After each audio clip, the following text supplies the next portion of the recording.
All right, last but not least, let's talk about one of the, I guess, the more final-looking games we saw. Harvey Smith came on stage to show off Dishonored 2.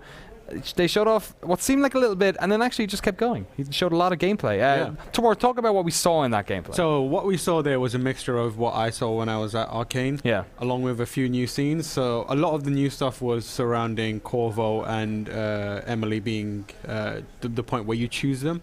So how it works is, like Harvey said, the game starts and ends in Karnaca, and the whole thing is, in Dunwall. Right. So in between, it's Karnaca. So the whole point of it is, like, as Emily, you have ascended the throne, and now you've been usurped. Pushed back to Karnaca, where you've got to figure out who's causing the kind of like revolt against you. Then you go back and reclaim the throne. So the inciting incident at the start is where you pick who you want to play as. And then we basically got a showcase of the scenes, the different like areas of the game, which looks stunning. Yeah, it looks amazing. That was the Void engine at work. Like they've got some whole new crazy lighting stuff going on, which looks really nice.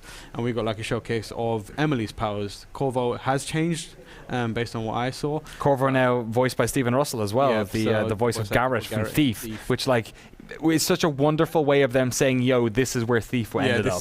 Like, we're the new Thief. Yeah. so Corvo has changed, but a lot of it's like subtle tweaks to his existing abilities that make him a little more interesting to play. Right. Whereas a lot of Emily's stuff is where all the new stuff is, and we got to see stuff like Shadow Walk, which is a kind of stealth power that lets you get around in a way that's a little more sneaky, but obviously enemies will see a shadow moving around. So it's more like if you want to set up a strike. There was one called Mesmerize, I think it is, where you saw that obelisk thing appear, and it's basically like you put that in the middle of an environment, and anyone that sees it is like, what the hell is this all about? It's like a tear into a different dimension, and they just kind of gather around it and are like entranced by it.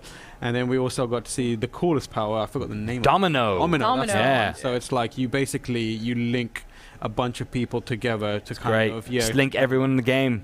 Shoot them in the head, works. And like anything that happens to one of them happens to all of them. And they didn't show it here, but they showed it to me in my demo of it. So like if you link one person to a bunch of enemies and kill that one, they all die. But what you can do is Emily can summon a doppelganger of herself and then link that doppelganger to her enemies, and then she can just like plunge a sword into her own friendly that is doppelganger crazy, and watch everyone just die. How do they stop people from like exploiting that? That's the point of Dishonored, right? They want people to figure out weird ways to break the system and figure it out, and just hope that they just hope that the kind of simulation is robust enough to either not completely fall apart or to accurately kind of respond to that in an interesting. I mean, like, this is Harvey Smith who worked on Deus Ex, which is the poster child for emerging gameplay, so more at it. Alexa, you were freaking the hell out when she brought out her like time fan. Oh yeah, the time fan. That was Shadow Walk, right? Where she was looking Shadow Walk is the other one. This is some new power. Oh, the time fan. Where it's now the time fan.